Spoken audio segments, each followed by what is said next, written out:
Hey there. Tonight, we're going to peel back the velvet curtain of medieval wealth, not to admire the jewels or count the silver, but to see what hid behind the tapestries.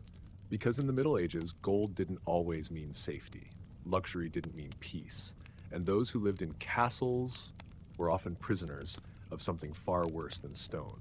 So dim the lights, settle in, and let's step quietly into the shadowed halls of the forgotten rich, where fever sleeps in feather beds, and not even the thickest walls could keep the world out. The gold sick man of Fenworth Hall. They said his coins had voices, that if you held one of Lord Alwyn's golden florins long enough, it would whisper what it had seen: poisoned cups, slit throats, children sold, vows broken.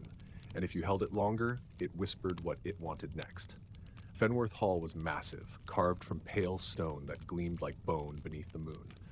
The walls rose high above the village, wrapped in ivy, and the windows, more than 30, never showed a single curtain drawn. Always open, always dark. Lord Alwyn had been born rich. He inherited not only land, but silks from Venice, spices from Alexandria, tapestries woven with silver thread, and a bed carved from yew wood older than the king's crown.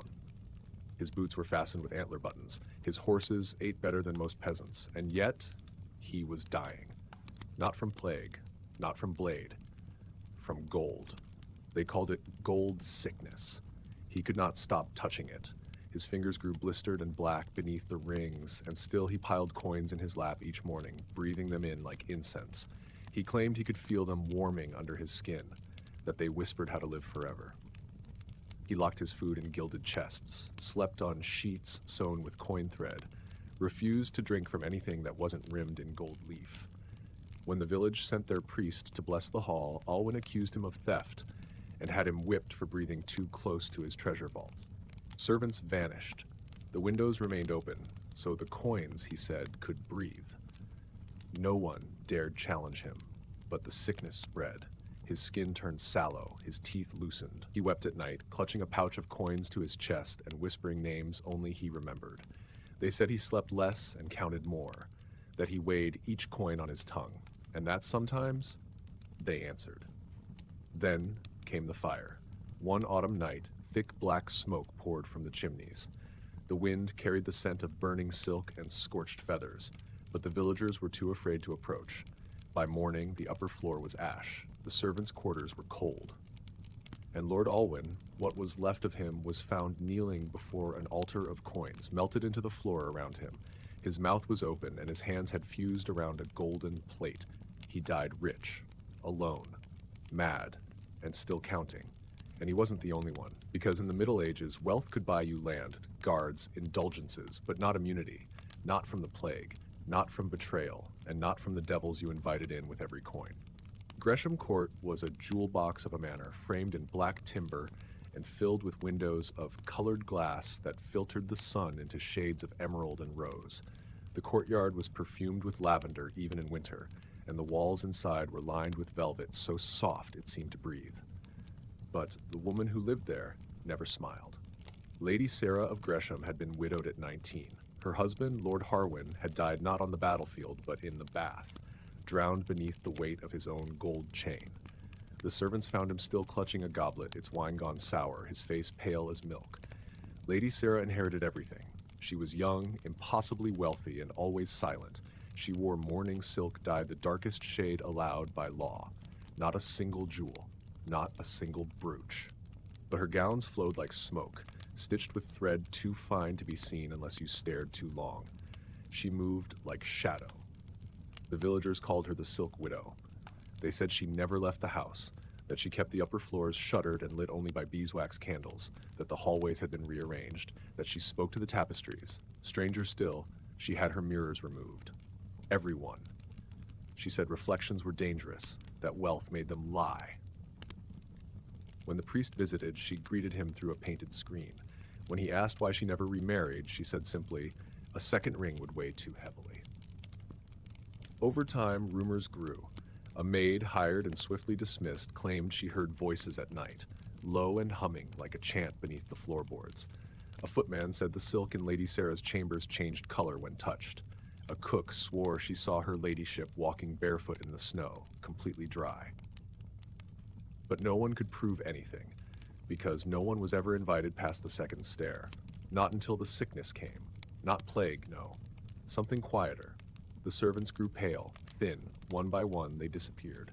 When the steward, an old man with trembling hands, was found weeping in the garden, he whispered, "She feeds it with silence, and we are the bones it chews." The bishop was summoned. He arrived in gold-threaded robes with incense and holy writ. He stayed one night. In the morning, he walked barefoot from the manor to the chapel, eyes hollow, voice gone. He never spoke again. And Lady Sarah? She remained in her house of silk, untouched. Untouched by illness, untouched by age. Her skin stayed pale. Her voice, when heard, never trembled. They said her wealth had bought her protection, but others believed something else, that she had traded comfort for shadow, that the riches kept something in, not something out. And that, beneath every floorboard of Gresham Court, something was listening, because in the Middle Ages, wealth could build walls, buy absolution, and blind the curious, but it could not protect the soul. In the spring of 1350, the Black Death was already a shadow stitched across the kingdom, plague carts groaning through villages, bells tolling until the ropes frayed. But in the manor of Greyward Rise, Lord Bertram threw a feast. Not a modest supper, not a prayerful fast. A feast, 3 days long, with roasted swans, honeyed boar, and barrels of wine rolled in from distant vineyards. The musicians were paid double to play through the night. Jugglers, poets, and even a fire-eater performed under crimson banners while the world outside rotted in silence. He called it the Banquet of Defiance. Lord Bertram believed money could buy invincibility. He'd sealed the manor gates, hired doctors in masks shaped like birds, burned rosemary at every threshold. He demanded that no guest arrive without a change of clothes, which were then boiled upon entry. Every servant was inspected for boils. Then they danced, in silk slippers, over marble floors, as the servants dropped one by one. The guests laughed at first, calling it nerves. The plague, they said, was a thing for beggars and sailors, not dukes, not those who could afford silver forks and wax-sealed letters from physicians in Florence. But by the second night, someone coughed blood onto the table linens. By the third, the lady in the violet dress collapsed mid-lute solo and the hall fell quiet. The doors had been bolted. No one was allowed to leave. Lord Bertram, pale and furious, ordered the food doubled. Wine was poured as though abundance could smother death. He toasted louder, laughed harder. He shouted to the rafters that they would dine through the plague. And yet, the dancers dwindled. The jesters wept as they performed. The musicians played with blistered fingers. And Bertram's own brother was found behind the tapestry, whispering to the wall. By the end of the week, the banquet tables were bare. Not of food, but of guests. Only Lord Bertram remained, seated at the head, his crown of golden ivy, slipping sideways. He muttered to his reflection in a goblet, "I bought everything but time." The last servant left alive, a girl of 15 who had hidden beneath the stairs, said he died laughing, teeth stained red from spoiled cherries, hands clawing at the hem of his velvet robe as if trying to stitch himself back into the world. They buried him in his feast hall, seated upright, crown polished, a dead man at a banquet set for no one.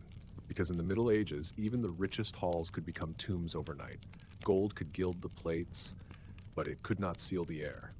And death, as always, had no price.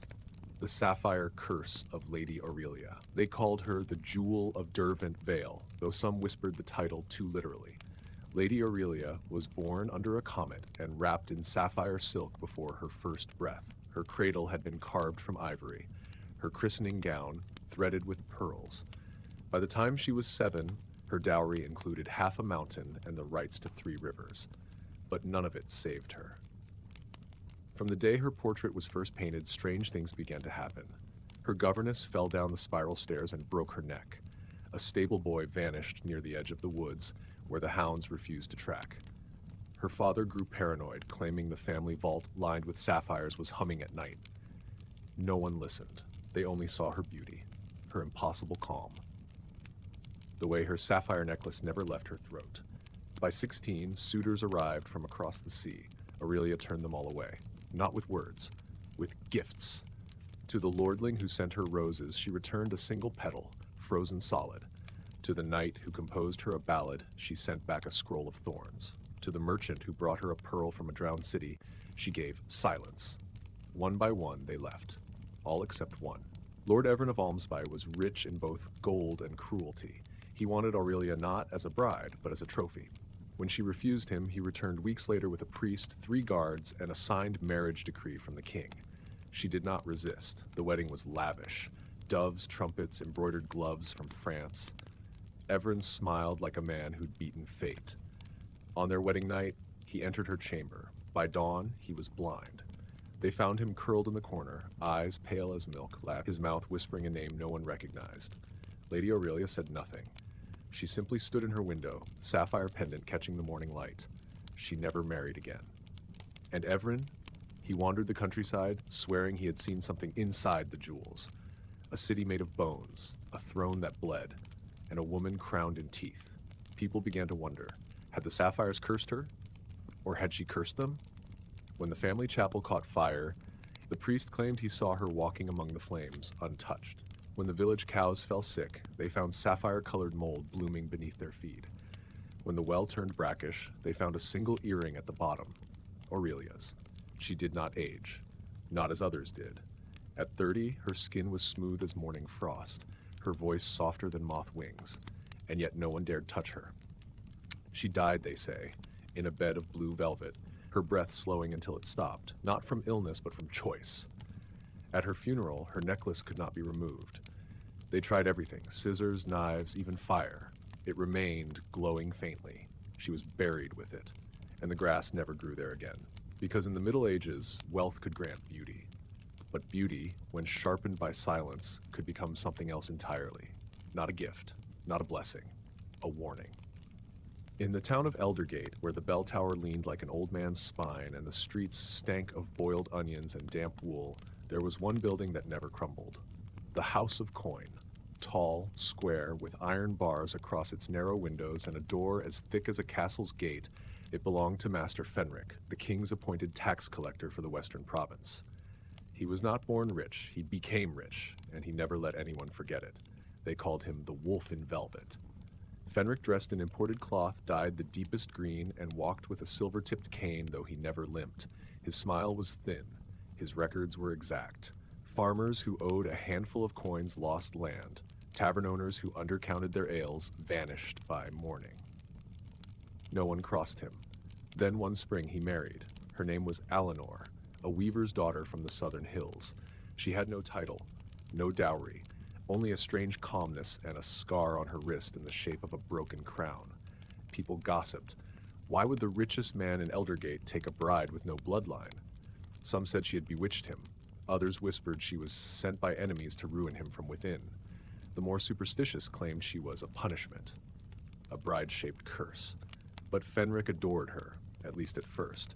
He bought her combs of ivory, gowns with golden lacing, a bed layered in swan's down. He dismissed 3 servants for addressing her without being spoken to. And at night, they say, he could be heard murmuring lullabies in a language no one recognized. Then, slowly, things changed. He stopped eating, stopped smiling. The records in his office began to slant and bleed into the margins, as though his numbers had started to weep. He took to pacing his halls at night, barefoot and shivering, whispering, "She doesn't sleep, she just waits." The servants said Lady Alinor never blinked. She'd sit in her chair by the hearth, dressed in white, hands folded, unmoving. When they lit candles, the flames leaned away from her. When she walked through the garden, roses wilted behind her steps, and still, Fenric stayed, because he was afraid to leave. He tried once. Loaded a cart with silver, led his horse to the gate, and vanished for a day. When he returned, his boots were gone. His eyes were bloodshot. He handed Alinor a broken brooch and fell to his knees. She kissed his forehead. He wept. The tax collector began giving coins away, silently, anonymously. Gold pieces left on windowsills, sacks of silver in church pews. He no longer punished those who owed. In fact, he no longer collected at all. He only offered. When asked why, he said, "I'm buying silence, one breath at a time." No one saw Alinor after the harvest, but her chair remained warm. Her shoes stayed polished, and each morning a single strand of white hair appeared on Fenric's pillow. He died in his office, surrounded by ledgers scribbled over with lines like thorns, the pages sealed with wax bearing no mark. The House of Coin was locked. No one dared break in. Because wealth had not protected Fenric, it had invited something in. and she had never left. At the edge of Morlaix, past the monastery ruins and the stone bridge that sang when the wind blew right, there was a wall of rose-colored brick that wrapped around a secret. A garden. But not just any garden. It belonged to Master Belric, a man so rich that even the king borrowed coin from him. He wasn't a noble, he wasn't a knight, he was an alchemist, and the most envied one in the kingdom. His garden grew no wheat, no barley, no apples. Instead, it bloomed with silver leaves, thornless vines of metallic green, flowers that shimmered in sunlight like polished chalices. It was said he could distill gold from oak bark, wine from stone, and youth from rain. He had no wife, no children. Only the garden, and a single servant who had no tongue. Nobles traveled for days to consult him. They brought rubies, falcons, even prisoners to trade for just one vial of his tinctures. Belric smiled with waxy lips and told them, always, the garden knows what you need, not what you want. One baron came seeking love. He drank a red liquid and was found weeks later kneeling before a tree, weeping and kissing the bark. A bishop begged for enlightenment.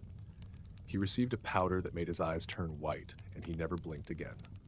But Belric grew stranger with each season. His skin turned pale and translucent. Blue veins webbed his arms like rivers. He rarely ate, spoke even less. Some believed he'd gone beyond the limits of human need. Others thought he had traded his soul to his own garden. The rumors weren't entirely wrong. The servant who cleaned his robes once found petals growing inside the sleeves. One winter, a snow fell that didn't melt inside Belric's walls. The ground steamed where it touched, and the plants began to hum, not with music, but with something deeper, older, the kind of sound that made mice flee and candles gutter without wind. Then came the girl. She was poor, starving, no name, barefoot in frost. Belric opened the gate and let her in. She stayed. No one saw her again, but the garden changed. It grew taller, brighter, wild. The vines coiled around the chimneys. The flowers opened only at night, releasing a scent like cinnamon and iron. Belric stopped answering his door. When the king's men came to demand payment, they found the house abandoned. The walls were cracked with roots. The laboratory was empty, except for a pair of shoes too small for a man, placed beside a basin of silver water. And in the middle of the garden stood a new tree, tall, twisting, and hollow as a flute. Its bark was smooth as skin, and if you pressed your ear to it, they say you could hear someone breathing, softly, rhythmically, as if dreaming. The garden remains to this day, overgrown, locked, but sometimes on moonless nights, a red flower blooms near the gate and vanishes by morning. Because in the Middle Ages, the rich searched for eternal life, and some found it, but not in the way they hoped. They rang only once, massive gold-veined bells cast in secret, paid for by the wealth of a single man, Lord Henrik of Vior. He had no heirs, no titles, only coin and a deep terror of being forgotten. So he built an abbey, not to worship in, not even to redeem his soul, but to outlast time. Vior Abbey rose from the cliffs like a crown of stone. Marble staircases, arches wide as rivers, a dome so high that birds made nests in its ribs and never came down. And at its heart, the tower, black iron bones wrapped in gold leaf, where the bells hung like sleeping giants. Lord Henrik commissioned monks from 4 orders to bless the tower in every known language. He imported holy water from Constantinople, hired architects who had once served emperors, and when the final stone was placed, he whispered, "Now I'll be remembered." The bells were rung once, only once. The sound rippled across the valley, deep and sweet and full of mourning. Birds fell from the sky, sheep wailed in their pens, the river swelled, and then silence. The bells cracked, not from age, but from something else. The monks fled the tower that night, whispering that the sound had spoken a name no human should hear twice. Lord Henrik refused to listen. Barat. He had the tower sealed, ordered new bells, though none would match the first. He moved into the abbey, occupying the high sanctum where the wind never reached. His meals were sent by pulley. His reflection was never seen again.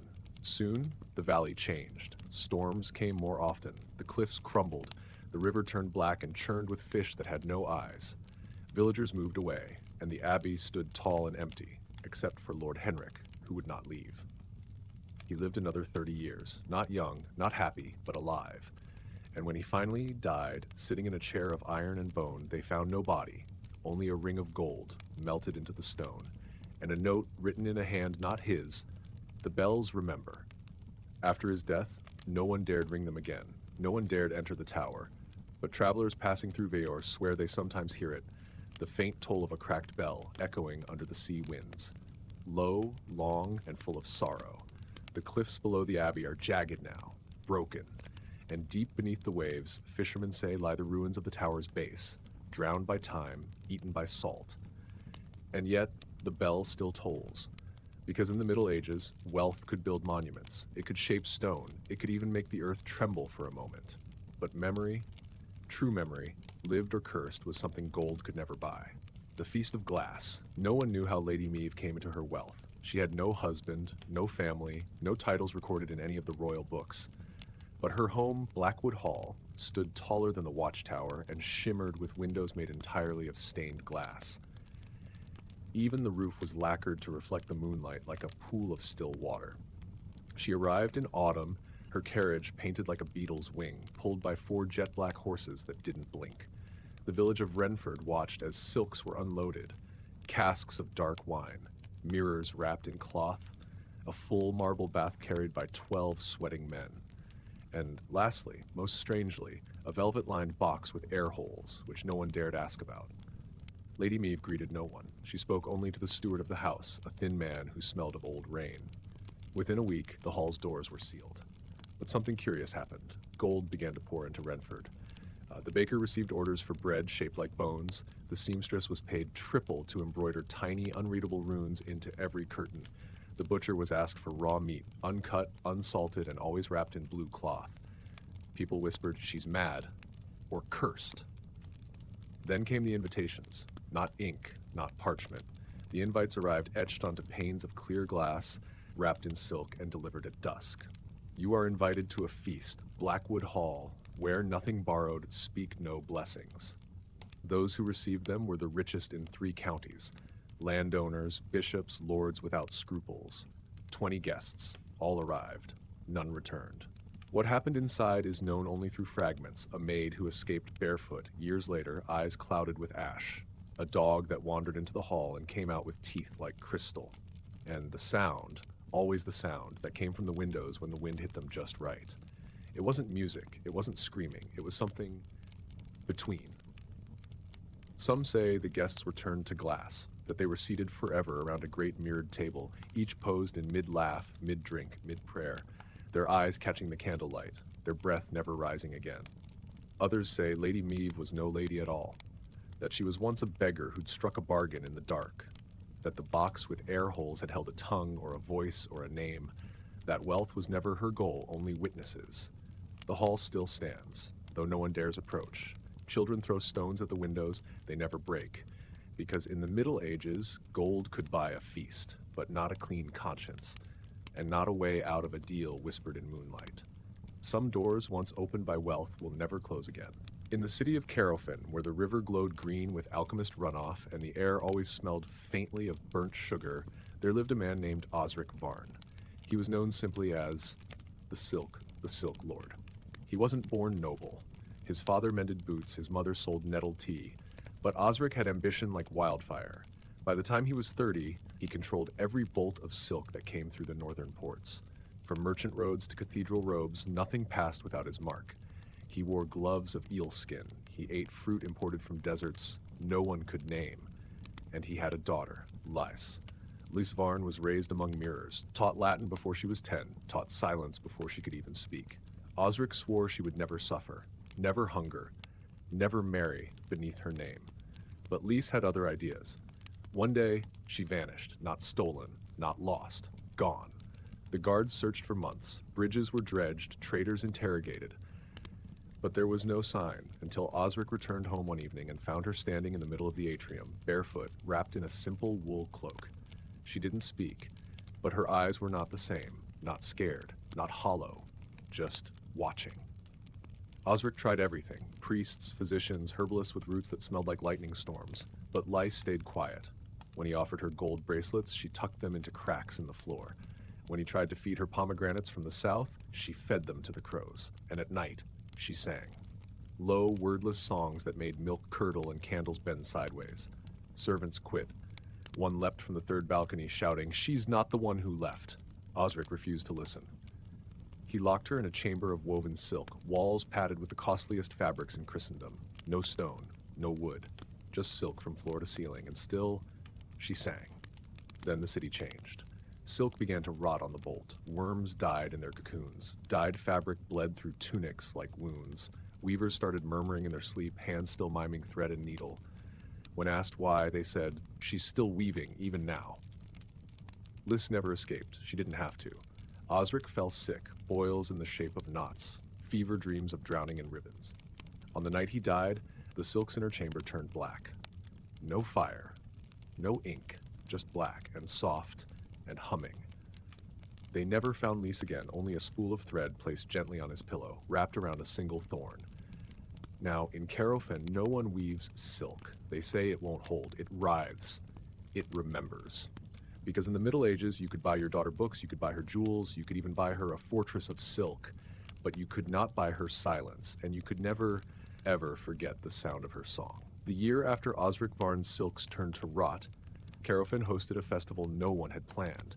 It began with invitations, dozens of them, delivered in the mouths of dead doves, each parchment folded with impossible precision, each addressed in ink that shimmered gold until touched, then vanished. No seal, no signature, just a phrase, "You are invited to dine with the hallowed men." Some thought it a jest, others a curse, but all who received one were rich. A baron with ivory buttons, a widow who owned the salt rights to 3 rivers, a merchant who trafficked in opals carved like teeth, even a bishop whose sermon robes had once belonged to Osric himself. And like all rich men in Carofen, they were afraid of being left out. So they came. To the old convent on Lantern Hill, abandoned since the black rains of '48. They arrived in silks despite the rot, in shoes carved from ashwood and whalebone. They brought guards, of course. Prayers, too. But the gates opened without a sound. No one stopped them. Inside, the walls were bare stone. The tapestries were gone, the saints defaced. And yet the table, longer than any room should allow, was set. Each plate carved from mirror glass, each goblet shaped like a mouth mid-laugh, each chair already warm. They dined. The food was exquisite. Unnamed meats, soft as butter. Wine like blood singing through snow. Every bite made memory shimmer. The baron remembered the scent of his mother's hair. The bishop wept at the sound of bells he'd once rung as a boy. And above them, painted on the cracked ceiling, 12 figures watched. Not saints, not nobles, hallowed men. Figures with robes of gold and faces scratched blank. Some held coins, others held needles. One held a girl by her throat, her mouth wide with song. No one left hungry, but no one left whole. In the days that followed, the baron's buttons turned to teeth. The widow began to weep salt that scorched the ground. The merchant spoke only in numbers that counted down. The bishop screamed whenever silk touched his skin. And the invitations kept coming. New names, new dinners, always the wealthy. Always those who once said, "Some hungers are beneath us." The poor watched quietly, listened. They say Lysvarn's song had become the table's grace, not sung, felt, like pressure behind the eyes, like the hum of a thread pulled taut across the world. And in time, people stopped asking who sent the invitations, because they understood. In Carofen and places like it, those who feasted too long forgot what it meant to hunger honestly. So now they were fed differently. By the hollowed men, by silence turned banquet, by threads wound tighter than gold. And though the rich kept dining, fewer and fewer returned. Some say they live there now, forever chewing, never full. Others say they were the meal all along. The Wolf of Calder Bridge. He was called Lord Arwell of Calder, but most knew him only as the Wolf. Not for his appetite, though, that was legendary. Boar roasted whole, apples grown only on cursed trees, sweetbread soaked in wine, brewed beneath blood moons. No, they called him Wolf because he hunted, not stags, not swine. People, debtors, rivals, priests who warned too loudly about sin, a cousin who'd once touched his goblet without asking. He didn't kill them. He ruined them, with taxes only the dead could afford, with rumors loosed like hounds, with favors that curdled into traps, and always with a smile, teeth white as polished bone. They said Arwell had once been poor, son of a mason, learned to count not with coin but calluses. But then a war came, and with it fire, and with that fire, a gap. And Arwell, clever and quick-footed, stepped through it. He bought what others fled from, lands scorched, homes broken, names dishonored, and he stitched them together into a coat of gold. By 40, he owned half the valley. By 50, no one remembered who he'd been. They just feared who he'd become. But gold does not warm a man in winter. And when the cold years came, 3 of them hard as iron, his hunger began to howl. The peasants fled or starved. The grain stores withered. His wine soured. Even the boars grew lean. Arwell feasted still, on peacocks stuffed with moss, on glass apples painted gold, on dust and memory. His halls grew quiet, his servants thin, his bedchamber colder.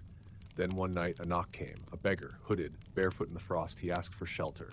Arwell laughed. A wolf does not feed strangers.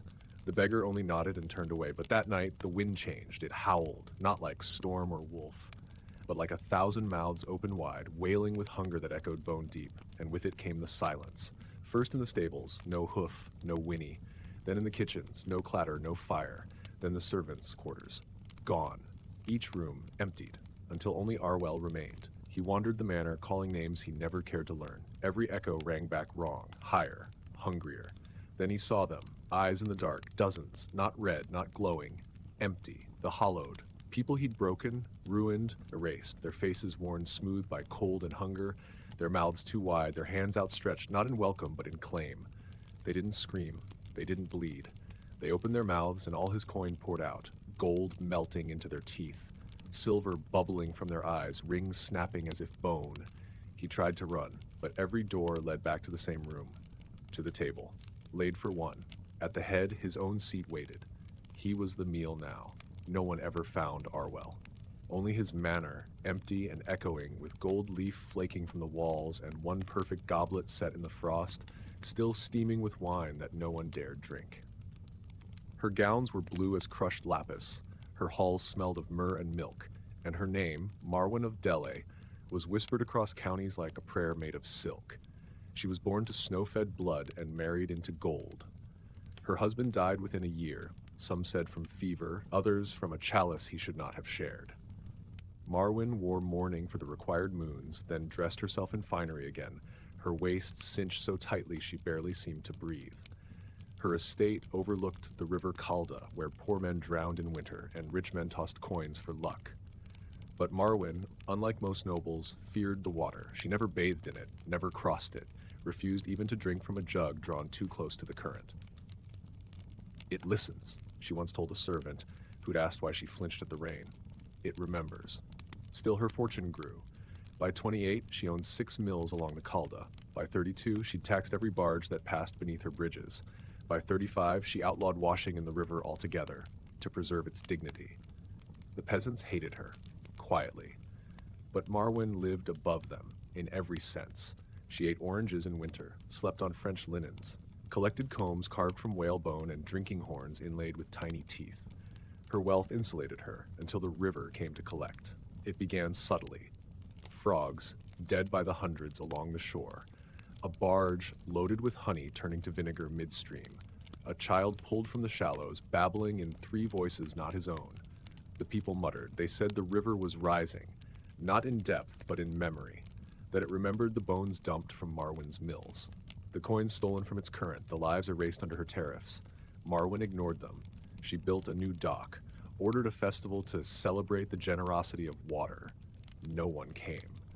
The next morning, her combs had melted to ash, the ivory mirror cracked, the linens soaked through with brackish, choking mud. Marwyn screamed. That night the river rose, not from rain, but from rage. It climbed the banks, whispered through the wheat, and slipped through the iron-grated windows of her estate like a thief made of memory. Servants fled, horses bolted. And in the highest tower, Lady Marwyn sat, wrapped in a gown of lapis silk, staring down at the river she'd once ruled. It stared back, and then it climbed. No wave, no crash, just still water, smooth as glass, pressing into the room, up her ankles, her knees, her ribs. She tried to scream. The water filled her mouth. They say it didn't drown her. It taught her. And when it receded by dawn, her tower was empty, her body never found. But sometimes when the river runs low in summer, people claim to see a woman walking beneath the surface, blue silk flowing, gold combs braided into waterweed, her eyes 2 perfect coins, looking up, still listening, still remembering. The jeweler of dead kings. His name was Ristel, and he worked beneath the city. Not in a shop, not even in a vault, in a crypt, a winding network of stone and bone where the tombs of kings lined the walls like books. And in that quiet, among candles no flame dared flicker, Ristel did his craft. He was the jeweler of the dead. When a noble died, it was Restel who carved the mourning rings, the brooches for widow veils, the bracelets worn only once, then buried. He set garnets like drops of blood. He inlaid rubies behind eyelids so when they were sealed the dead still glowed. He claimed his hands were blessed by Saint Earthwin, that the stones spoke to him. But his wealth did not come from the living. It came from what he took back. Every piece he crafted, he copied, secretly. The originals went into coffins, the duplicates into hidden chambers beneath his floor. Over time, his trove grew heavy. He had sapphires that once kissed royal throats, a ring made for a child king who reigned 3 weeks, a pin that had drawn blood from a bishop's cheek when it was fastened too tight. And Restel would sit alone among them, candlelight dancing off hollowed crowns, whispering, "I remember you." No one dared question him. His commissions were sacred. His clients silent, until one summer a queen died, and Ristel was called to her side. The jewel she wore was said to be divine, an opal the size of a sparrow's heart, milky with stars trapped beneath its skin, a gift from the desert lands, a charm against sorrow. Ristel made her a clasp to hold it, but when the funeral passed and the tomb sealed, the copy in his vault did not glow. He returned to the tomb. At night, he pried it open with hands that shook. Whispered prayers he did not believe. The queen's face was untouched, but the opal? Gone. In its place, a small gray stone, warm, breathing. The next day, his eyes began to blur, not with darkness, but with visions. He saw the queen walking halls she had never known. Her hands bled where rings had once been. Her mouth moved, repeating one name over and over, his. Ristel stopped working. The commissions piled up. The nobles grew angry, but he could no longer touch gold without it turning soft, like flesh. The gems wept. His walls echoed. At last, desperate, he returned to the vault. He lit every candle, laid out every stolen piece. He knelt and said, "I will remember you no more. Take it back." Nothing answered. Until the opal returned, not on a clasp, but floating above his lap like an eye opened mid-blink. It fell into his hand, cold, final. He placed it on his tongue. They found him a day later, mouth sealed in crystal. The vault had collapsed. Every stolen gem, dust. Now, no jeweler works in that part of the city. No one carves for the dead. But when a noble dies and the tomb is sealed, a faint shimmer is said to pass through the stone, as if someone is checking the clasp. In the city of Brindale, where the bells rang 13 times each dusk, once for each tower guard who'd gone missing in the old wars, there lived a man named Jorith, the richest clockmaker the kingdom had ever known. His timepieces didn't tick. They breathed. Softly. Deliberately. Like beasts asleep behind glass. Jorith crafted them with parts no one else could source. Gears shaped from meteor iron, coils braided from Saint Blessed wire, pendulums carved from ancient shipbone. Each clock he sold was a living thing. They told time, yes, but they also kept secrets. They could mark the hour of a death that hadn't happened yet. Chime only for lovers fated never to meet. One even rang at midnight only when the king lied. His clients were nobles, bishops, generals, and his prices were not paid in coin, but in truth, a confession, a lost name, a single regret written in blood and hidden inside the clock. He was a legend, but legends rot from within. As Jorith aged, the clocks began to turn on him. They spoke, in voices only he could hear. "Not yet," one whispered in his study. "You know what you owe," another murmured at the stroke of 4. A third, smallest and simplest, simply said, "Soon." He dismantled it, threw it into the river. But the ticking never stopped. Jorith, once surrounded by lords and scholars, found himself alone. Servants quit, orders ceased, and the clocks multiplied on their own. One day, he awoke to find dozens more in his manor, hanging from ceilings, growing out of floorboards, spinning softly beneath his bed. They no longer measured time, they measured him. Each chime a pulse, each tick a breath stolen. They fed on him slowly, ritual by ritual, regret by regret. So he tried to pay what he owed. He wrote every sin he'd ever hidden, every sabotaged rival, every false receipt, every secret deal made during plagues and famines, and burned them into the brass belly of his first clock. He waited. Midnight struck. The clocks fell silent. He smiled. He smiled until one more chime rang. Soft. 13. A chime never built into any mechanism. The clocks opened. Not their backs, not their faces, their mouths. What came out was not time. It was the sound of every moment he'd stolen, every second bought with blood, every breath bargained through silence, the weight of 1,000 lives made audible. Jorith fell. His final breath measured precisely. The clocks marked it in unison, then froze. The manor stands empty now. The clocks do not tick. But sometimes at dusk, people walking past the rusted gates hear the soft, deliberate chime of 13, and for just a heartbeat, they forget what they were doing. The feast of the plague wife. Her name was Miretta, and she was richer than most queens. Not by crown or conquest, but by survival. Her husband had owned half the spice roads until the red plague swept through the ports, curling under doorways and into lungs. By the time the rats quieted and the monks ran out of cloth to burn, only Miretta remained. She did not weep, she did not flee. She bought the empty houses, the graves, the hands of the doctors who could still hold a knife. She turned the dead city into her dining room, each hall scrubbed, each window opened to the sea wind. She filled the air with cloves and oranges, and laid her tables with velvet and bone. Her guests were fewer now, yes, but better. Death, she said, sipping black wine thick with honey, has made the world quieter, easier to taste. No one laughed, but they came.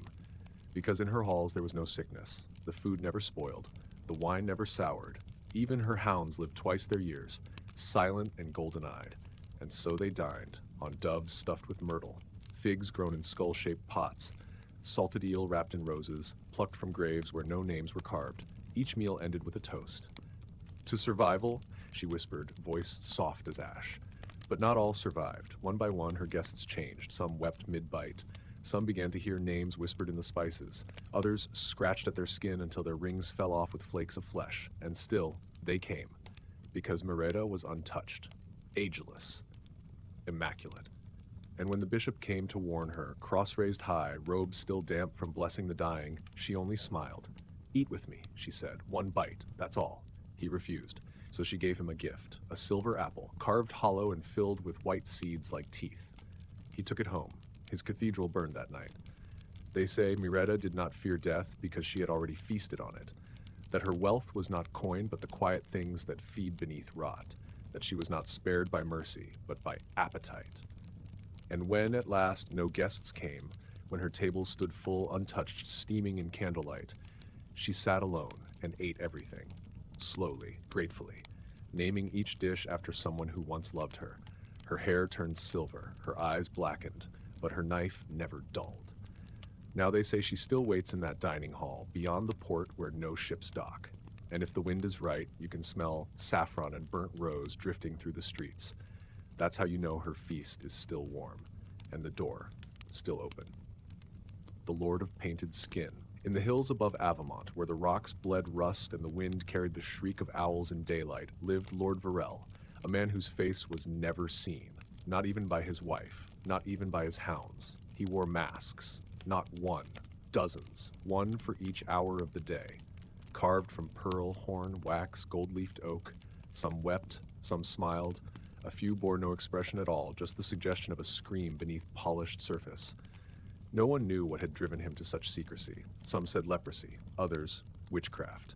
A few whispered that he had no face at all, that beneath the mask was only hollow flesh painted over with wealth and fear.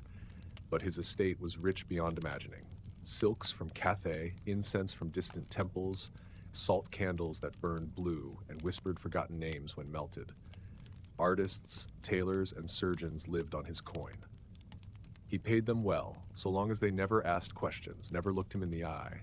They worked by candlelight, touching up his arms, his neck, the edge of his lips, applying false beauty like lacquer on cracked stone. He called it maintenance, and it became a ritual. Each week, he'd sit for hours in his chamber of mirrors, surrounded by versions of himself that had never existed, youthful, elegant, untouched by time. But time was not fooled. The skin began to slip. At first, it was just bruises that wouldn't heal, then welts, then movement beneath the surface, a twitch like a worm stirring under parchment. Virel ordered new paints, stronger glue, more ornate masks. He became a creature of fragments, a nose shaped from ivory, cheeks powdered with pearl dust, lips stained with crushed berries known only to desert tribes. And still, he decayed. Servants began to vanish. A chambermaid claimed she saw a face in the mirror that wasn't hers, smiling with Varel's mouth but eyes like pits. The steward found a mask melted in the garden, as if torn from a fire that had never burned.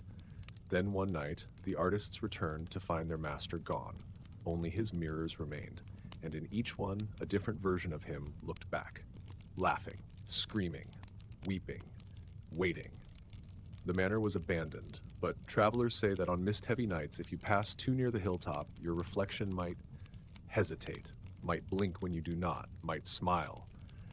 And for a moment, you'll feel hands you cannot see trying to fit your face into a shape you don't remember choosing.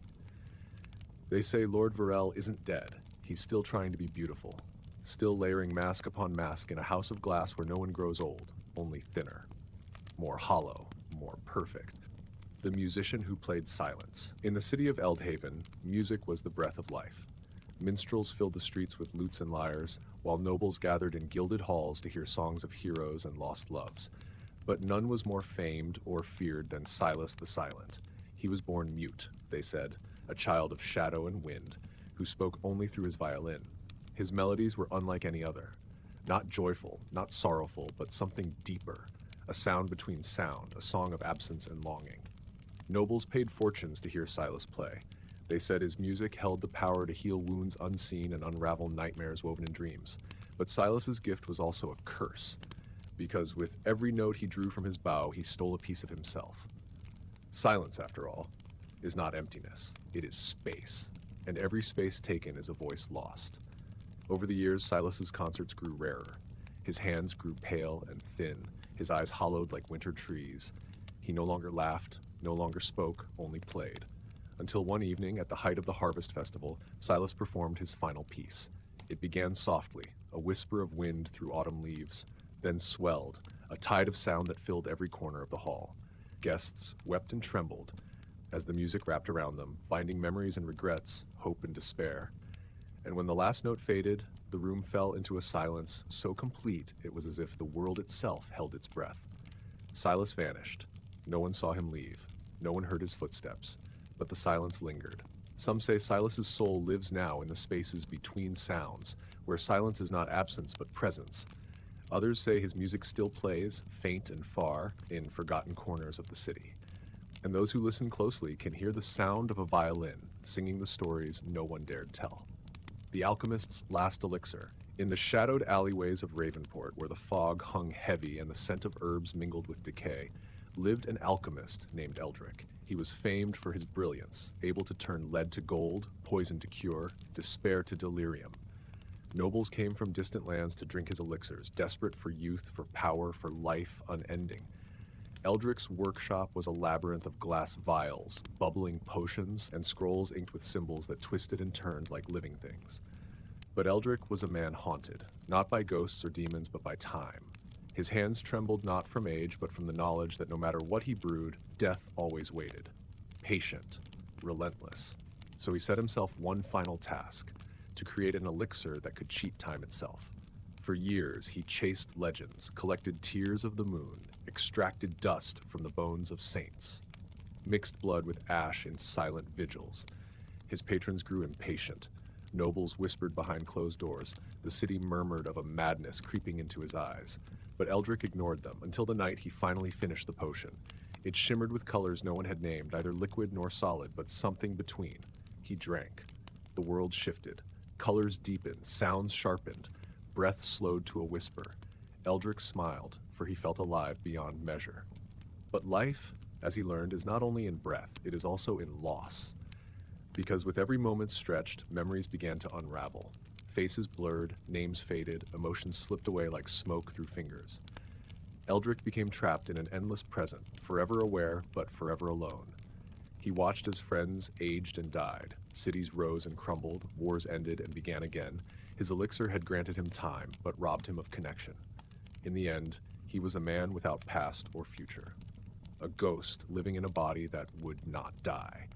And when the vial finally emptied, Eldrick found himself alone in his workshop, surrounded by the broken dreams of immortality. No gold, no glory, only the silence of a life stretched too thin.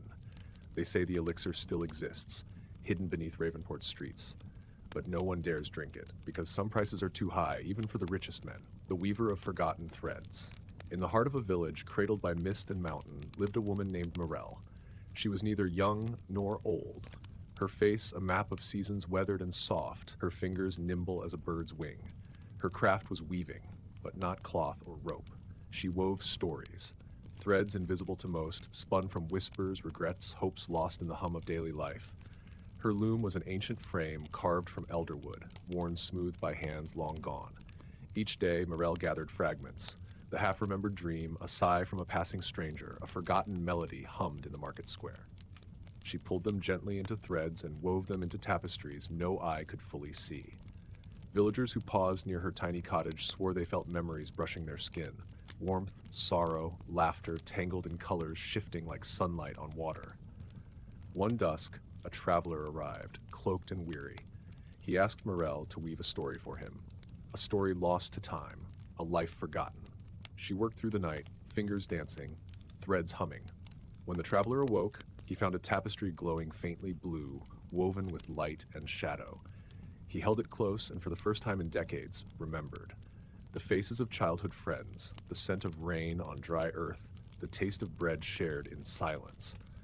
With tears, he thanked Morel and vanished as quietly as he had come. Morel smiled softly, because in weaving the forgotten, she gave the world back its soul. The merchant's hollow bargain. In the bustling markets of Norwich, where voices clashed and coins changed hands faster than breaths, lived a merchant named Corwin. He was known far and wide for his wares. Spices from the east, silks from distant ports, and gems so brilliant they seemed to catch the sun itself.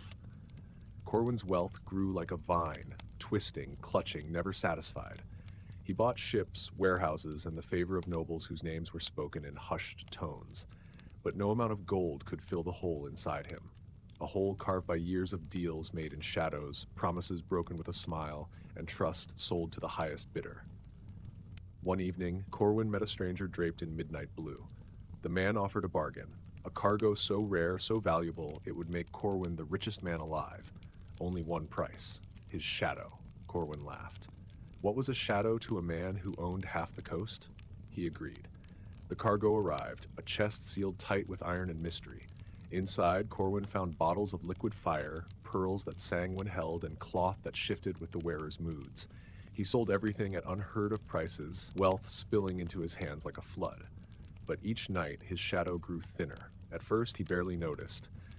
Then he found that in sunlight, his feet left no imprint, his reflection wavered in mirrors, and worst of all, he no longer felt the warmth of the sun on his skin. Fearful, he sought the stranger to reverse the bargain. But the man was gone. Only a note remained. The richest man may own the world, but not himself. Corwin's shadow vanished completely by winter. He became a ghost in his own life, rich beyond measure, but unseen, untouched, forgotten. And in the market square, people whispered of the merchant who sold his soul for gold and lost even that. The gilded grave. They buried Lady Ismene beneath the Black Abbey, where the ground drank deep and the moss bloomed even in winter. Her funeral was a spectacle. Silks draped over statues, perfumes that masked the stench of rot and roses alike, candles burning coins in place of wax. She had been, in life, the wealthiest woman in the north. Her gowns were sewn with gold threads spun by blind children in the mountain monasteries. Her floors, tiled with onyx warmed by braziers fueled on rare resins. Even her servants wore rings heavier than most men's debts. She collected things no one understood, a violin strung with angel hair, a shard of glass said to hold a frozen scream, a caged moth that had never blinked. But in her final years, Ismene grew obsessed, not with living longer, but with being remembered forever.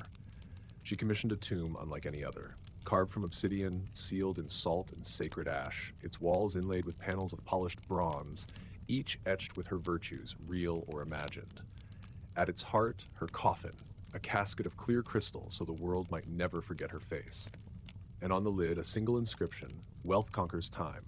But time is not made of gold, and memory does not bend for marble. A year passed, then two. The tomb began to shift. A crack appeared in the crystal, thin as breath, bronze tarnished, salt curdled. Ivy crept inside, wrapping around her hands, her throat, her legacy.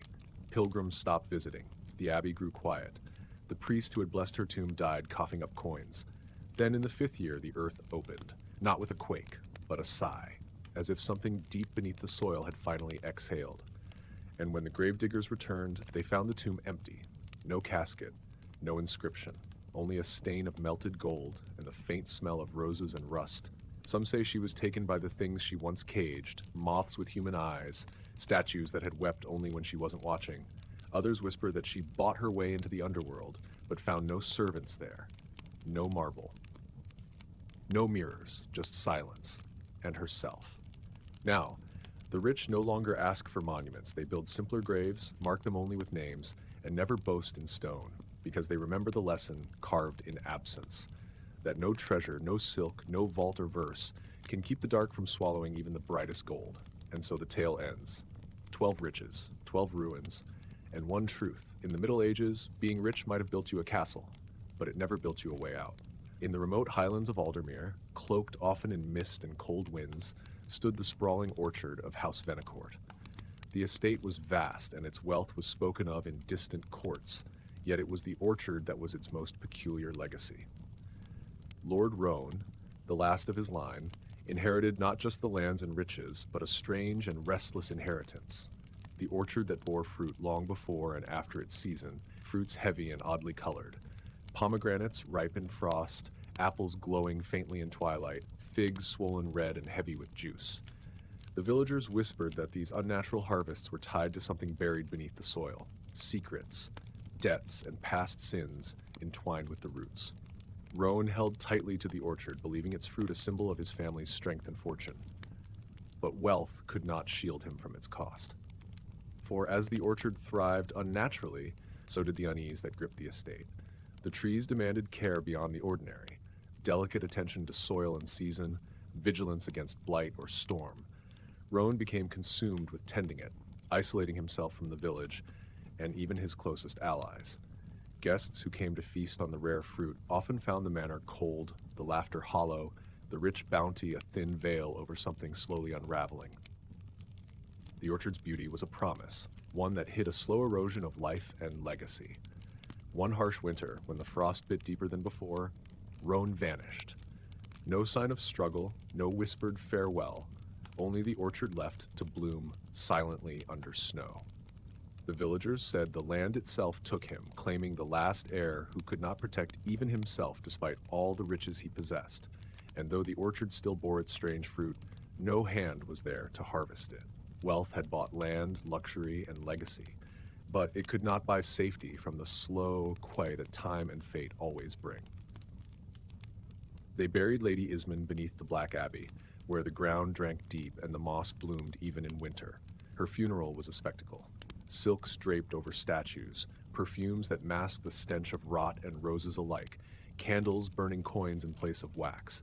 She had been in life the wealthiest woman in the north. Her gowns were sewn with gold thread spun by blind children in the mountain monasteries. Her floors tiled with onyx warmed by braziers fueled on rare resins. Even her servants wore rings heavier than most men's debts. She collected things no one understood. A violin strung with angel hair, a shard of glass said to hold a frozen scream, a caged moth that had never blinked. But in her final years, Ismini grew obsessed, not with living longer, but with being remembered forever. She commissioned a tomb unlike any other, carved from obsidian, sealed in salt and sacred ash, its walls inlaid with panels of polished bronze, each etched with her virtues, real or imagined. At its heart, her coffin, a casket of clear crystal, so the world might never forget her face. And on the lid, a single inscription: "Wealth conquers time. But time is not made of gold, and memory does not bend for marble." A year passed, then two. The tomb began to shift. A crack appeared in the crystal, thin as breath. Bronze tarnished, salt curdled, ivy crept inside, wrapping around her hands, her throat, her legacy. Pilgrims stopped visiting. The abbey grew quiet. The priest who had blessed her tomb died, coughing up coins.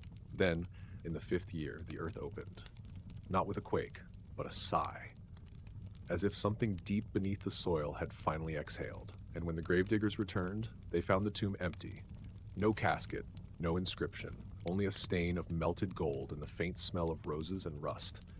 Some say she was taken by the things she once caged, moths with human eyes, statues that had wept only when she wasn't watching. Others whisper that she bought her way into the underworld, but found no servants there. No marble, no mirrors, just silence. And herself.